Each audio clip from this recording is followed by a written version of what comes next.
they doing differently, which is always giving them that vantage point? Again, it's just the priority refreshes. I think that Veno is doing such an excellent job whenever he does drop to those lower layers and making sure that he picks up the refreshes. He picks up the mats that he needs to. You're not seeing him miss a single mechanic. Every single move that he makes is strategic, it is tactical, it's intended, and that's something that I think a duo of this caliber has really set a different kind of standard here today in day one for Europe. And we've seen Veno in the past. He's made his name Veno Day 2. Yeah, I mean, they're not making mistakes. We can look at the standings here and show just how dominant they actually are. 365 points. Second place has 248. That's more than 100 points, Adam. They don't want a Day 2. That is absolutely extraordinary. I mean, considering we've played 5 games out of 6 on day number 1, there's another entire day to go. You make that much of a gap. That is a statement, Tack. You're making a statement there to say we are the ones to beat in this region right now. And eliminations, I mean, placement points as well. They already surpassed 225. That is extraordinary. But the other thing that they've done, aside from establish a massive lead for themselves, is it's become a mental game now for these other duos involved. Vannyak and Karmi in particular, you see them sitting in that second place position. But again, 248 points in comparison to 365. That is such a steep hill to climb. And you have to remember, it's not like Vannyak and Karmi have been slouching throughout any of these lobbies so far. Look, Vannyak and Karmi are starting the sprint that Queasy and Veno have already, finished the marathon, basically. But look, they have a lot of points now, but remember, we've seen 5 matches. We've got 1 more match until the day concludes, but there's going to be another 6 matches tomorrow, and anything can still happen. But looking up here, if we, take out Queasy Veno, second place 248, third place 246, Seti Kami 242, Tayson Merstash 235. It's pretty neck to neck. Yeah. I mean, look at this as well. Consider this. Global Championships at the end of the year as well. Okay, we're looking at top 5 spots go through to that. So there's lots of places up for grabs here. So even the top 5 in general, you want to break into that just to qualify for later on this year, which, as you can see right now, is really competitive. Between obviously the 365 that Queasy and Veno have, but even down to Mustache and Tayson at 235, that is still one of these things that is achievable for our players. Already you can see Zara and Zangi here bumping 8 spots in that last game. I mean, you want to break into that top 5. Well, the thing is, though, with Mustache and Tayson having already been qualified for global championships, even if they finish in the top 5, that could be a saving grace ultimately for teams that might find themselves in that 6th place position. Granted, that's assuming that this leaderboard doesn't have too many alterations heading into day 2, or the conclusion of day 2, I should say. But with the way that things are panning out, when there's already a 40-point disparity being controlled essentially by very consistent teams. Right. I want to bring up Kami and Seti, though. Yeah. Currently in the 4th place spot in qualifying range for the Global Championship. Our FNCS Invitational champions are not yet qualified for the Global Championship, and they're in qualifying range right now. So although it doesn't look like they're going to take 1st place today, there's still another day and another opportunity to make it to that Global Championship. Yeah, and certainly for the likes of Queasy and Veno, they won't forget Kami and Seti. Obviously, Invitational, we all know what happened in Game 12 there. I mean, the top 5 right now, it is kind of wide open, which that's why it makes Day 2 so exciting, because we've seen before as well, Taco, that sometimes duos have a great day 1, but they can fall at that final hurdle in day 2, and it really changes things up. But I think that's where the conversation kind of shifts more towards duos and how much experience they really have. And for a duo as seasoned as Seti and Kami, I wouldn't imagine that to pose too much of a threat. It's ultimately just going to come down to what alterations they need to make from day 1. Right. I mean, they're not contested right now in the top 5. We know how Kami and Seti play out. They speak consistency, so I mean, I'm rooting for them, and I know that they can do it. Yeah, I mean, consider this as well for a second here. This is the last game of the day here. Obviously, day 2 coming our way tomorrow. Last game before the end of the day, before players get back together again, reconvene, talk about strats. What is the final play going into this one? We obviously know Queasy and Veno are probably going to do work wonders out there. But what are the rest of our teams here in the rest of the leaderboard, top 10, top 20 even? What are they thinking right now, Taco? Again, it's a mental game at this point. Just don't let that lead that Queasy and Veno have established alter your game. Play what you know best, and that's how you close the gap. Okay, all right. Well, it's all coming our way here. It's all about to happen. We're getting very excited about this. We can hear you guys, the fans at home, screaming. The llama's up, making llama noises, and the bus is beeping. It's time for game number 6, day 1 EU Grand Finals. Let's jump right in. Game 6 of day 1 of Major 2 in Europe, and there are clear owners of the regions. 3 out of 5 games for Queasy and Veno. One word: dominance. Absolute dominance. It has been unreal, the levels we've seen from these guys today. The fact that even in games where everything looks like it shouldn't work for them, it still works for them, it just goes to show just how dominant of a team these guys are. Absolutely. Higher point bracket, higher tax bracket when it comes to just the winnings they'll have by the end of day 2. If it looks like day 1, these guys look good. It's ridiculous. And to me, I think the thing that's scary for everybody else in the lobby is what's going to stop them? What changes in day 2 that is really going to affect where they are and allow somebody to catch up? I mean, they've had people off spawn. They've had people contest them on height multiple times.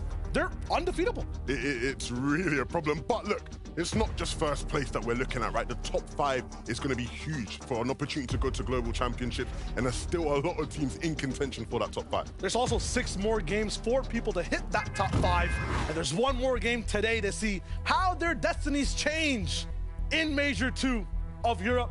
1 final game. Can these absolute tyrants be usurped at the top of the board? Can anyone find a falterance, a hindrance, anything in their game plan? I mean, they've got 25 minutes to do so. I think everybody who was coming into this finals expected Queasy and Vino to do good. I'm not sure if people thought they'd do this. Oh, absolutely man. Unreal. And that change of spawn here, Tucson Putrick versus Malibuka and Thomas has gone a bit differently. Both teams still landing here, but both landing on different sides of the racetrack. This is rare, Shio. It's like Thomas and Mustache, or Thomas and Malibuka. So close. It's fine. 6th game, man. 6th game. It looks like these guys might just want to have a little bit more of a pedestal when it comes to the end of the day, or are looking to experiment with how to actually contest someone absolutely 50-50 off spawn. Difference in game 6 is Janus and Reasonfall. Haven't really seen that too much today. That's been tough, right? These guys have been consistent. They came into this game in 7th place. And to go down the spawn, they might get pushed out of the top 10 if they're not careful. And that would be really tough for them as we move on through, right? Not many points separating them. Right, they're tied on points with the 6th place team. And just around less than 20 points between them and the teams below them. So these guys, very good chance to get pushed out. Kurol and Weed against iDrop. Mappy, if you guys tuned in like game 2, they're having a fight that was so poised, so structured and patient all around. This time, it's fast from Kurol and Weed. He's not giving him the wraparound. He's the one who does the damage. Kurol knocks on the door and busts it down. Finally in the last game, doing something to shake things up.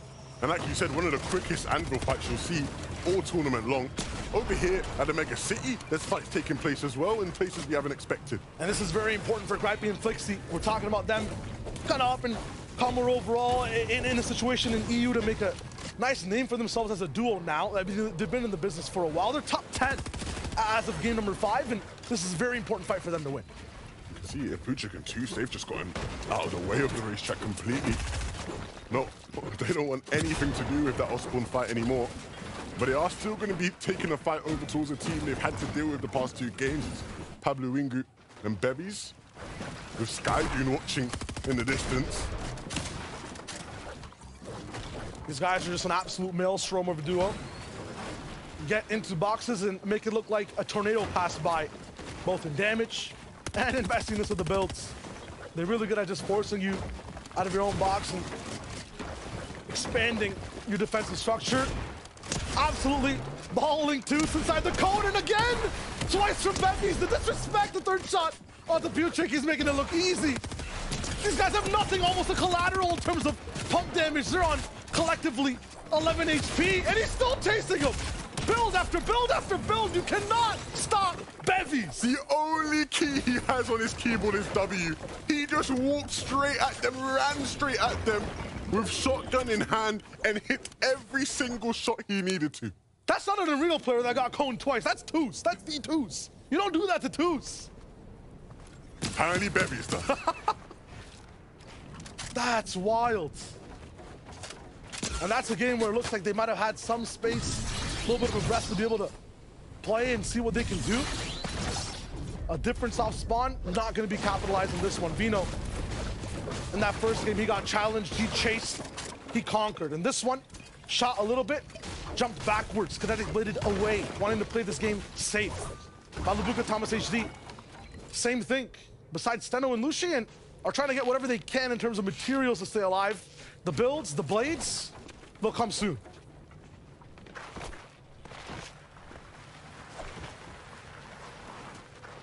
Gonna rotate off. Although there's so much action inside this game, the same amount of players are still left alive, so it just seems as though a lot of the fights we expected to go for minutes on minutes on minutes to be a bit more patient are being a lot more decided fast now. The replay on one of these, Jay and Cosmo. Trouble with synergy sometimes. A nice bait and switch from Jay, and a big denial on the other side. This is Artur, man, who can really delay a fight, but Jay's done with that type of game now. He's looking good. Taysom Mustache, Slappy Shores. Look good throughout the whole day. I think there was one game where they might have had issues moving off spawn. But seeing them inside these later games in day 2, kind of hindered, it looks like no one's really stopping them in their own game plan. Yeah, I think these guys, again, they know how they have to play. They know what they need to do well. But it goes back to what Taysom said, right? At the start of the day, he said, I'm not feeling it because I know Queasy and Vino are very, very good this season. And it's funny because he also said, look, for us to even have a chance, we'd have to play out of our minds. Yeah. And even if they do that, I still don't know if they can catch up with these guys, right? Because Queasy and Vino are just so dominant right now. It looks like in these games, like, yeah, even if Taysom Mustache have like 10 eliminations, high ground, Vino and Queasy, no clipping in the sky. Like, they just get to be there. Just free. And then come down. 12th zone. Floki Clement allowed to play in an FNCS without having too many off-spawn issues. They're gonna look to keep fighting. Rough day 1 overall. And maybe their spawn situation isn't as flowery and green as I'm having it out to be. I think they were expected to fight Snazy Podesai. That might have changed overall, at least on rotation. They're going to come back on day 2, and we've seen them have stellar day 2 performances themselves. Game 6 is a nice game, though, to fix any of those mistakes, fix some issues overall. We'll see if it's possible for them to keep rocking. And Della and Pixie, 5th overall FNCS 1 by surprise for a lot of the community, and in this one, 13th-ish, or looking good to just be inside the overall tournament of day number 1 in a good spot to have points to bounce back on day 2. They want to have a repeat. They want to be in that top 5. Top 5 is globals, of course. Shamoki and Swizzy, who are on your screens right now, not having the best of days. It was Podesai Nazy, an unsuspected duo that landed on him, unfortunately, ended any chance of their plans going to exactly how they wanted to. Varnak and Kami, different situation. They're right beside Blacha on the leaderboards with his dual partner. I mean, that's a big surprise to see them up in the business. Him and Mixon, I would say the biggest surprise of the day so far. 3rd place overall, 2 points behind Varnak and Karmi. And they held on. That's the cool thing. A lot of times, Levin, when it comes to the top 5, top 6, they come in the back 3 games. They have a little bit of a mishmash in their introduction. And then after that, they learn how to play. Mixon, after that first game, in the lead, I believe. I was Jordy in the lead. After game 2, in the lead, and now by game 6, still in the top 3. That's huge for the team. And I think the big thing for Blaha and Mixon is that whenever I watch them this season, they clearly are very solid, right? They understand how to play Fortnite very simply, and I think they understand basic principles of the game and they run with that, and it's leading to success here. Sometimes, right, on the biggest stage like this one, people forget some of the basics at times, right? That's how you get caught out. These guys, though, very much strong in that department. Queasy and Vino fighting for a cash.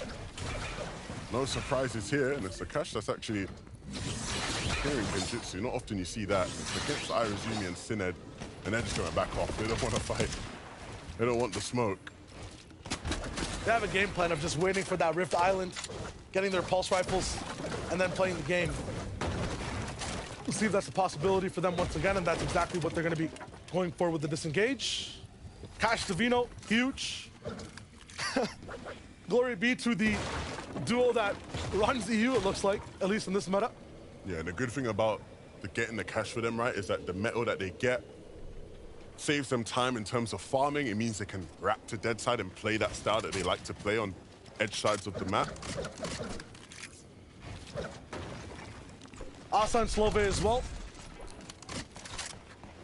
I think we focused on this duel a lot, no pun intended, throughout the entire day. And they've been really good at showing us what gritty fights look like for someone coming in and not having complete ownership over their spot or an identity overall inside the finals. They've made it pretty clear, though, that they're not going to be going down without a hard fight, and they've looked to capitalize on a lot of box dives and 2v2s in fast record time, being really good on Surge for the back half of their games. Japco Vortex, I feel like I've been in some of the best positions overall so far to get free loot from solos flying in the sky. Every time you see someone get beamed, Japco's there to pick up some of the mats. But past that, him and Vortex haven't found too much of an identity to just solidify points inside the late game in EU's day one. Yeah, and right now in the fight for this cash, they're pushing Flodax off. Kiro as well having to step back a little bit. Not completely being given free reign and free space, but they have the loot claims. And there's other teams in this one as well. It's actually Curb and Default that are here. And actually beyond just the players within this little scrap for that cash loot, there are plenty of players surrounding them as well.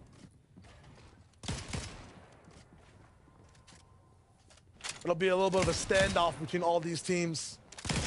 All of them just wanting some type of points to elevate them, push them across the line. Flodax, Kiro, trying their hardest. 37th place right now, but if this fight goes well, if this game goes well, they can elevate themselves close to the top 20 even. Move up 10, move up 15 places. Once again, what's in stake for all the teams that aren't Queasy and Vino, that aren't really in first place? It's global championships at the end of the year. You need top 5 in EU. And in terms of having 6 more games to work with tomorrow and this one, 7 in total, definite possibility for anyone that's on screen. Yeah, and you want to be there, right? The biggest and best competition in the world of Fortnite. If you don't make it, it can be heartbreaking, right? I've spoken to so many players over the course of the last year. A lot of players who didn't get the chance to go to Invitational feeling heartbroken about missing out on that opportunity, and so wanting to do everything in their power to make sure they're at Globals this year. For a team that's already been there, or for a team that I should say, sorry, is already qualified to go there in Malabuka and Thomas, less pressure on them in that regard, but less pressure might be good, because in a game like this, we already saw what happened last time they got to play out a game, get the Rift Island, and cook. And boy, did they cook up a meal. Double-digit elimination victory royale. And Shy, it looks like it's going to happen again. Elim record for these guys on the game they were allowed to play. That is just huge. PKR is going to actually challenge them for these pulse rifles. And I understand why. It's the 6th game of the day. Not going to get a chance to have the best options for loots. They'll settle for just the vault that's down below. How? I just don't get it. I don't know how these guys get the pulse rifles so free. Like, I watch other games, I watch other regions, you know, even in lobbies in EU where they're not there, it's just a mess. Absolute carnage takes place. But when they're out there, it's like, oh no, I don't want it. I don't want any problems with it. It just goes to show how strong, how powerful that duo is. Look at this change in power. Misha Tini, I would say, in terms of the way they've been playing EU today, the little brother duo that doesn't really want to scrap that much, that might get picked on by a bunch of the teams around them. The first time I've seen a team 4 digits over Storm Surge, 1,000 damage. They've been putting in work. 6 eliminations before the 5th zone. How? That's undone. Something happened between game 5 and 6. In the call of Tini and Misha, and they're not stopping. Reboot interrupted, still pushing forward. No chance for anyone to stay alive. On the other side of things, Sky High not in the storm. Thomas HD denying anyone a chance to stop him from getting pulse rifles. Asa also having a really good time getting eliminations. Tini will elect with Misha to have a dip at the cash. Taysom will be able to get Mustache back into play. Yeah, and they are going to be ready and waiting for when Mustache is back in, and Mustache is instantly back down. Taysom will be able to build around him and get the revive off, and nobody immediately pushing, but they are coming. And shots being taken from another side as well, so he's not going to get the revive. It looks like Taysom's going to find himself in a world of hurt. He picks up one. And it's Tayson we're talking about here, so it's not over until he's 10th. So Tayson now looking for another. That's why he's the GOAT. That's why he's the MVP. Picks up the 1v2 and now picks up Mustache. What a player. Medic, warrior, protector, clutch minister. What can Tayson not do?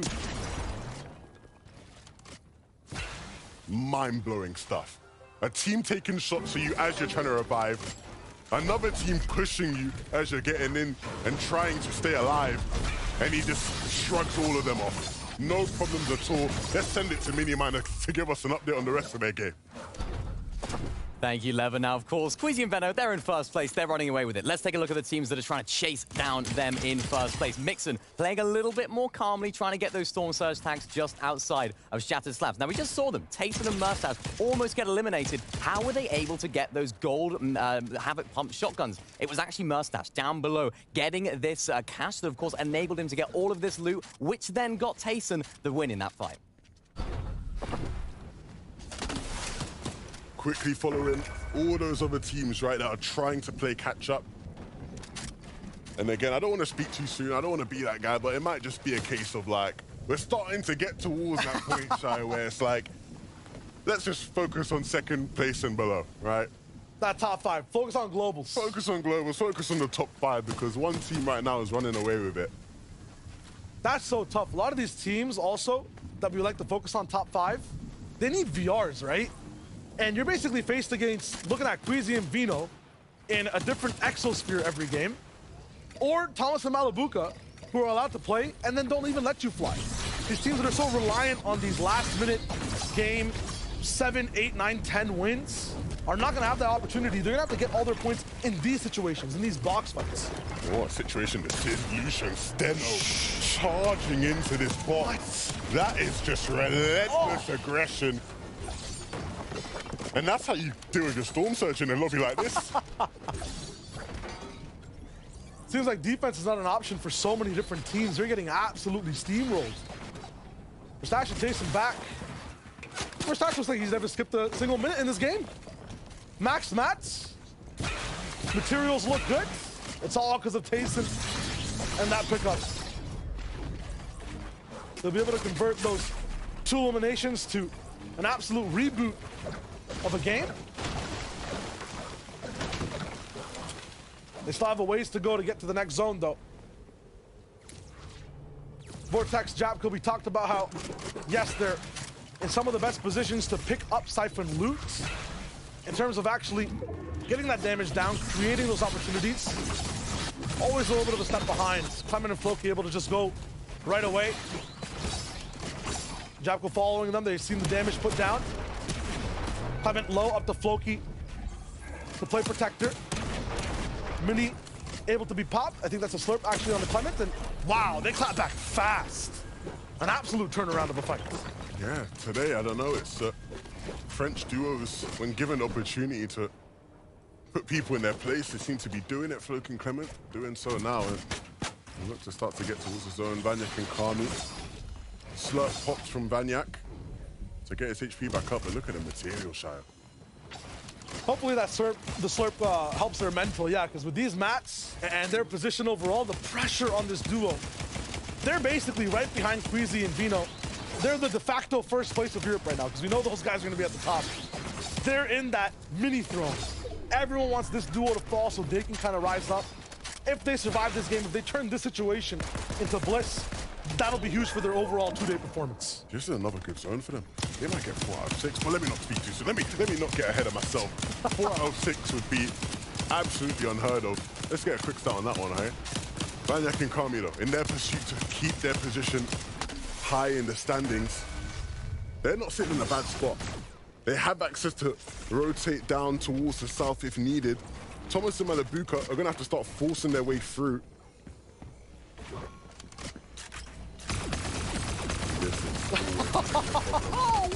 What can Trulex do? There is absolutely no stopping that if you're Trulex.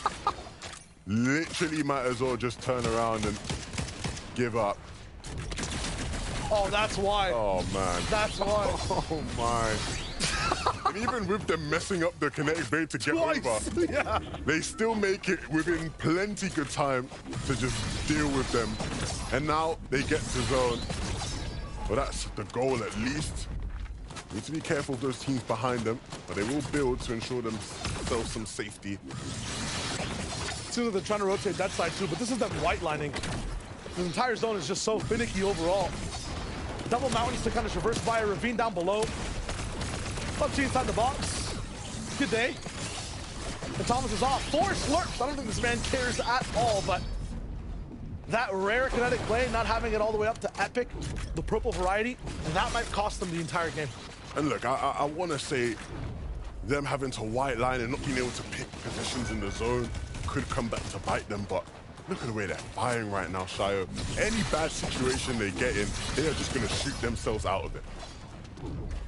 Blacher and Mixon having some struggles now. It's Mixon who goes down. And this is Blacher's game then. I mean, him beside Vanyak, who we saw was already low on mats, is these two duos who we have head-to-head coming towards the end of this day. They're holding on to both second and third place and are both left in horrible positions. Not even just on the boards. Look at this, caught between a ravine that he has to cross. And doesn't have mats to last the whole game. Kinetic blades will come through, but if he chooses to use the blades to get across the ravine, he might not have the best spot to land at and secure in the next zone. Not just by himself. Meanwhile, Queasy, Vino, seems like they have a shield bubble on them at all times. No pressure ever. Once again, we see them here in the 8th zone, splitting materials, getting ready for when that 9th zone pops and moving zones begin. And again, another game where they're just sitting in such good positions. Materials good, loot perfect. The zones have played in their favor all game long. Vino now has that mythic pistol in hand, and he will just tap away at every single player rotating past him. It's so inevitable, it's so predictable, it's so readable. These guys just making things look so easy, effortless Fortnite being played, an absolute masterclass. Feroxy and Juki up above on height, one of the first times we've got to watch them from this spot. But the question ultimately in this lobby has been, at what point will Queasy and Vino take it from them? Just a matter of time. Still, for anyone in this lobby, this is torment. Juki and Feroxy would never stop shooting on heights. Thomas HD, Mustache, or Malabuka somewhere with pulse rifles, and then Vino with a mythic pistol behind you, waiting for you to try to use the kinetic blade. Meanwhile, Mustache is up with Tayson, still in the business, and Thomas HD and Malabuka aren't stopping. You can't breathe if you're in a box anywhere near these duos, and they cover the whole map. It's ridiculous. Every single corner of the map with an elite duo ready to strike. And Vanyak will hope that they can put themselves in that conversation, moving now. And they have to. They need something. This is potentially risking their global spot. This might be the game decider. Over 2 days and Vanyak's down. Carmi needs to find something. This could be the clutch. Almost gets one. Flixie won't fall. He's also in the top 10. He needs to stay alive. Max mats for Carmi. He's found something. This has to be a clutch. They got split up for a second, and Tayson and Mustache capitalized. Carmi now has a solo clutch in his hands. Vino and Queasy still looking up, still looking for opportunities to chop, but they're also focused on finding their position in zone. Vino leading the way as he's done so well this season, and now they'll continue. Cammy and Seti, they're still alive in this game, and we know they haven't been powerful enough, they haven't been strong enough. This is the game where they have to be more aggressive with a limb. I'm just getting word that every single EU powerhouse is online and in their sector of the zone. Tayson Mustache playing it from the backside, looking for any stragglers. Jerky and Feroxy getting chopped by Podosai and Snazian. Feroxy almost hits the ground. Mustache goes for the sky, but can't find much. Jerky is down. Feroxy left on his own to try to defend it. Not beamed in the sky. He's now just nice down. Barely surviving that one. But now, Thomas and Malabuka, they're going to keep moving, mirroring the height team, gets to the front of the zone, and going to look to box up. This duo still has so much power to unleash on the lobby, and if Clement isn't careful, he'll feel Thomas's wrath. Now looking to chop it out, and it's easy as can be with those pulse rifles in hand. But who is it on height they're gonna look to try and fight? Who is it that they're gonna look to cut out? It's the Frenchies, Podosai. melted down. Snazy still trying to fend for himself above, but for how much longer can he withhold? Thomas is the sun and he's shining bright. Everyone else melts below. Going for the next shot. Doesn't find much. It's chaos next to the reboot where no one can build. Tayson's head blocked off, and as a result, he goes down. All of them are stocked, but he's slapped in the face. Ping takes them out. Vino and Queasy are on height again. Surprise, surprise, look who it is. And look who it is, clutching in the back of the zone. Podesai, nothing to do with Thomas HD, taken down. And now Malibuca and Thomas, if they can get back together, can really give Queasy and Vino a run for their money. On low though, there are still Titans here they need to deal with. It's Cammy and Seti in the back. It's Blatcher on their level. I even saw Mr. Savage and Vidil running around in this one. Everybody wants a piece of this final game. Low ground's mythic up top. It looks unreal. There's no chance for anyone in the middle to survive this epic sandwich of two goated duos going back at it over and over again. Queasy low HP, so as much as we up to Vino, we're Stash taking, or Malibuca taking a huge shot as Thomas HD is left in the driver's seat with all the heals. Cammy drops down and it's his turn to have a game. We said they needed to be more aggressive in these moments, and maybe now the perfect time to show that they can be that duo. Thomas taken away in the zone, needs to make something happen. He's gonna fall eventually. Malibuca might get flushed out as well. It's Vino pushing, and it's Vino hitting shots. We see him drop down. We see him try and cause manic. We see him try and cause chaos, and that's what he's doing here. Queasy now following as well. Full health, the duo side by side, 2v2, 4 games on day 1, the potential, but they have to face against Seti and Cammy. And it's the rematch between these two duos. We saw it already earlier today, and Queasy and Vino came out on top. Will Cammy and Seti let it happen again? Keep it going. They keep moving in the zone, and Vino is an absolute monster. He takes down one. Can Queasy pick up the other? Solo on HP, but he'll make it happen. Seti and Cammy fall once again at the hands of Queasy and Vino. 4 victory royales out of 6 games in the grand finals of EU. This is a team that cannot be stopped. 60% of total games. These guys are just absolutely nuts. I have never seen the likes of this in EU. Vino and Queasy make it look easy, and they're absolutely feared by every single duo in front of them. Even when you think there's a chance they might lose, no shot, no way. From the moment these two began playing with each other, everybody said it was unfair. How can the best fragger in the world and the best IGL in the world come together? They couldn't quite pick up an FNCS. It's been almost a year now, but finally, it looks like they are well on their way to picking one up. This is absolute domination in its purest form. Perfect Fortnite we are watching today. I want to apologize to anyone who wanted to tune in and watch the EU FNCS today. It's the Queasy and Vino show, honestly. It's mad, absolute madness. And I think there are no surprises about who's going to be in first place, but yet we will still send it back to the analysts to break down everything beneath that. Yeah, I mean, I'm wondering who's going to be at the top of the leaderboard at this point. I mean, 4 victory royales. I mean, I wonder, but let's just put this in context for a second here. Not only the first duo to get 3 victory royales in the FNCS Grand Finals day, now 4 victory royales in an FNCS Grand Finals day. This is absolutely incredible. And Queasy, the first player to reach 20 victory royales in the region as well.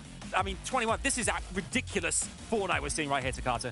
I don't know what to say, right? Record-breaking territory for this duo. The most victory royales in an EU Grand Finals day. They look unstoppable. It's the fact that they were able to establish this kind of record in a single day of finals. And not just in any sort of lobby, but a grand final set lobby where it almost looks like child's play with how controlling Vino and Queasy have been all day. Yeah, we saw Cammy and Seti there. We touched on them as well in this, in the last kind of few games. But Queasy and Vino, when you've got a duo like this in the lobby, what can you possibly do, Takata, to counteract? This seems like they're almost invincible right now. Look, it's scary, right? We see Vino go down. Queasy likes to play up above, get the secure route for the heal off, but Vino, again and again and again and again, 4 VRs, Elim after Elim, dropping below. You can see 442 points, 4 victory royales, 28 Elims. I mean, they are just on another level. They really are. It sounds obscene to even say that. It's crazy. I mean, I'm putting it out there now, but if this continues into tomorrow as well, we're seeing the greatest performance in Grand Finals in the history of FNCS, right? I mean, I think that's what we're seeing right now. It's absolutely unreal. But let's see exactly how their victory route affects the leaderboard now as well. Let's see the standings, how things currently lie. As we can see here, they're the first team to reach 400 points, 442 points, 28 eliminations, 330, I mean, placement points, 4 victory royales to cards. I mean, what is there more to say apart from just genius? Look, literally, what more is there to say? But looking at second place, Cammy and Seti with 326 points. Remember, look, Queasy and Vino, the top 5 duos from this leaderboard after tomorrow will get that invitation to the Global Championship. But if there are some duos that have already qualified, like Thomas HD, Tayson, Malibuka, Merstash, then a few more duos will be able to get that spot. But Cammy and Seti have yet to get an invitational spot in the Global Championship. So seeing them in second place, it's something you like to see. Yeah, we saw it when they were originally slinking into that top 10 at the start of the day. A little bit slower to get into their typical Cammy Seti form, you know, that of which we saw back at the FNCS Invitational. And regardless of how their season started out, at least here for day number 1, they're walking away in second place. Yeah, and they're grinding their way to get there as well. It hasn't always been the prettiest Fortnite because they've managed to scramble for every point they can get, but still, they're putting themselves in contention, which is half the battle here, is getting into a position where you can at least challenge one of those global championship spots to Carter. Yeah, and they're doing a great job at it. Also, we saw in the late game there, Thomas HD and Malibuka, they were popping off. I mean, they've had a very rough early game off spawn, a bunch of trouble, but the games they do make it to late game, I mean, Thomas HD is a machine with that pulse rifle, unstoppable. This duo almost looks when they make it to the late game. So hopefully, if they can adapt a bit going into day 2, they can make something happen. Look, he already had the individuals eliminations record for EU with that 9 spot earlier today. And for a moment, I thought he was actually going to try to top himself in this game and beat his own record. You know, why not just keep it going, since that seems to be the theme today in EU. Yeah, you're a good player when you're trying to break your own records every game that you play. I think that's really impressive. We saw there on the leaderboard as well there, multiple teams managing to score a lot of eliminations, obviously we know is a big factor in this competition. But Thomas HD, I mean, what is it that he does so right here to Carter? Able to always put himself into contention for these record-breaking kind of elim pop-offs, because we're seeing 6, 7, it seems so consistent from him. Look at his aim. He's like a robot, right? He does not miss his shots. I mean, when you put a pulse rifle in Thomas HD's hands, you put him in the late game, I mean, out of the sky, up above, down below, like anywhere, any opponent that's close to him, I just feel bad for them because of the time it takes for him to just 200 to 0 them. I mean, it's incredible. It really is. If he'd had a little bit more match there towards the end as well, I think we could have been looking at a slightly different result here. But again, they're not the only team that's been managing to find a lot of success. Merstash and Tayson, doesn't matter how Tayson might have been feeling heading into day 1, because he's clearly had an awesome performance. Yeah, it really has. Yeah, I mean, we expected big things. We know they're kind of track records. You know, these guys are way out in front a lot of the time here to Carter, but putting themselves again in a great spot here, managing to secure that kind of place in the leaderboard going to day 2, which is very promising from this too. Yeah, duo chemistry for this team here. You can see they're always up together. They're playing as a team. The synergy is at an all-time high. It's why they have some of the lowest solo impact points, is because they're always up together. They don't get forced into those solo clutch situations as often as some other duos. So if they can keep that up, I mean, they already have that spot in the Global Championship, but it doesn't hurt to get another big FNCS on the board. Yeah. There's a couple of things to highlight for you guys as well. You can see here, talking about placements and how every game matters here, we can see again, Malibuka, Thomas HD rising up 14 positions after that last game because of that pop-off at the end. Put him in a great position here on this leaderboard, but also the likes of, we have here, Black and Mixon there, 31 eliminations. We've talked about Vino today and how he's able to get so many of them, but 31, like the leaders it looks like going into day number 2, that is seriously impressive from this too as well. Yeah, I mean, eliminations are also key in these grand finals, being 4 points per elimination. So if you're able to rack up a good amount of elims, you know you can take it the right path. They're going to need a lot of eliminations as well. It's not just Vodka and Mixon either. That's got to keep it in mind, because again, the build-up that's really taken place here as far as that lead from Queasy and Veno is concerned, day 2 is going to require a lot of eliminations and probably at least 1 or 2 victory royales if you want to keep pace. Yeah, absolutely. And with Queasy and Vino out in front of the moment, tomorrow is really going to be exciting to see the grand, who goes to the Global Championships later this year. Maybe top 5 spots there. That's going to be really exciting to see how that story unfolds. Let's look at the broadcast schedule as well here for you guys watching at home, how it's all happened for you and unfolded across this last few weeks. So you can see week 1 through 3 happened. Surge Week happened last weekend. Here we are, grand finals. May 13th is officially done. We have had our 6 games today, but tomorrow 6 more games, making our 12 in total. And who will be the victor at the end of it? I mean, it's going to be a very meaty day number 2 here Taco, lots could happen. I mean, players need to go away tonight and really think about how they're going to start going into this last day, because they need to get themselves as many points as possible going to the final round. It might be a lot of ground to cover, but at the same time, there are so many teams here that you could argue to be better in day 2 even, because they're kind of like the adrenaline warriors. They need that final push to really throw it all out. Yeah, they really do. Levin, Shio, Tunners, we just take a moment here. Casting all the action. You are literally, as we all are around the world here, witnessing this moment on moment. But what do you think when you see a potential 4th victory royale for Queasy and Vino? I mean, what are the vibes for you guys? I mean, take this in. Major 1, Queasy Vino, 4th place, 480 points. Day 1, 442 points. Like a Major 2. That's disgusting. That's all I gotta say. Like, It's a business job. That's what they do. You know, you come in, nothing special. The job's not finished and all. I love that. I love that. Tomorrow, 4 more. Yeah, You know? playing it cool as usual, Evan. I'd love to hear from you. Obviously, we do have a second day coming our way. Will Queasy and Vino go all the way to win this thing? It's looking very promising right now. But of course, we have 6 games tomorrow on day 2 of Grand Finals. You do not want to miss it. Later on, you have Zeke and the rest of the squad bringing you all the action for NA. Their day 1, their first 6 games. Do not miss it. But for now, for us, we look forward to seeing you for the second day of Grand Finals here at Major 2 EU FNCS. Do not miss it. We'll see you then. And on the Battle Bus. Beep, beep. Yeah.